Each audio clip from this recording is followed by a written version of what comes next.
Varahi silks వారి grand festive celebrations పొందండి 10,000 రూపాయలు ఆపై కొనుగోలుపై బంగారు నాణెం ఉచితంగా.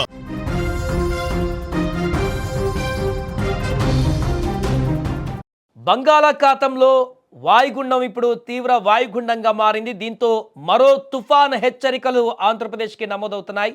ఇప్పటికే దేశవ్యాప్తంగా చలి తీవ్రత వల్ల ప్రజలు ఇబ్బంది పడుతున్నటువంటి పరిస్థితి ఉంది. దీనికి తోడు ఇప్పుడు భారీ వర్ష సూచనలు మరింత ఆందోళన కలిగిస్తున్నాయి. నైరుతి బంగాళాఖాతంలో ఏర్పడినటువంటి వాయుగుండం మరింత బలపడి ఇప్పుడు తీవ్ర వాయుగుండంగా మారింది.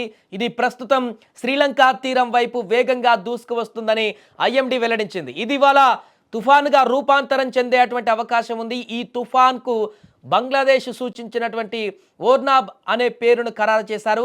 ఇక ప్రస్తుతం శ్రీలంకలోని పొట్టువిల్కు 250 కిలోమీటర్లు, చెన్నైకి 940 కిలోమీటర్ల దూరంలో ఈ యొక్క తుఫాన్ కేంద్రీకృతమై వాయువ్య దిశగా కదులుతోంది. ఇవాళ రాత్రి శ్రీలంకలోని పొట్టువిల్, ట్రింకోమిమలి మధ్య ఈ యొక్క తీరాన్ని దాటవచ్చని కూడా అంచనా వేస్తున్నారు. దీని ప్రభావంతో ఇవాళ రేపు తమిళనాడు, కేరళ రాష్ట్రాలలో భారీ నుంచి అతి భారీ వర్షాలు కురిసే అవకాశం ఉందని వాతావరణ శాఖ హెచ్చరించింది. ఈ తుఫాను ప్రభావంతో ఆంధ్రప్రదేశ్లోని దక్షిణ కోస్తా ప్రాంతాలు, అదేవిధంగా రాయలసీమ ప్రాంతాలలో తేలికపాటి నుంచి ఓ మోస్తారు వర్షాలు కురిసే అవకాశం ఉంది.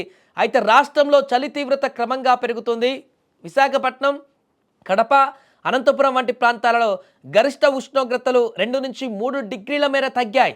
రాబోయే 4 రోజుల పాటు ఉత్తర కోస్తా జిల్లాలలో పొగమంచు ప్రభావం ఎక్కువగా ఉంటుందని అమరావతి వాతావరణ కేంద్రం తెలిపింది. ముఖ్యంగా అల్లూరి సీతారామరాజు, పార్వతీపురం మన్యం, విజయనగరం, ఏలూరు, అంబేద్కర్ కోనసీమ జిల్లాలలో ఇవాల్టి నుంచి సోమవారం వరకు దట్టమైనటువంటి పొగమంచు కురిసే అవకాశం ఉందంటూ కూడా చెప్తున్నారు. ఈ నేపథ్యంలో ఈ వాయుగుండం తీవ్ర వాయుగుండంగా మారి తుఫాన్గా కదులుతున్నటువంటి ఈ పరిస్థితి కూడా వర్షాలు గనక అక్కడ కురిస్తే ఆ ప్రాంతాలలో మంచుతో పాటు వర్షాలన్నిటివి కూడా మరింత ఇబ్బందికరమైనటువంటి పరిస్థితులకు దారితీసేటువంటి అవకాశం కనిపిస్తుంది. ఈ నేపథ్యంలోనే ఆంధ్రప్రదేశ్ తీర ప్రాంత ప్రజలను కూడా అప్రమత్తం చేస్తున్నారు. ముఖ్యంగా మత్స్యకారులను నిన్ననే వేటకు వెళ్ళకూడదు, సముద్ర వేటకు వెళ్ళకూడదంటూ కూడా సూచించిన పరిస్థితిని మనం చూసాం.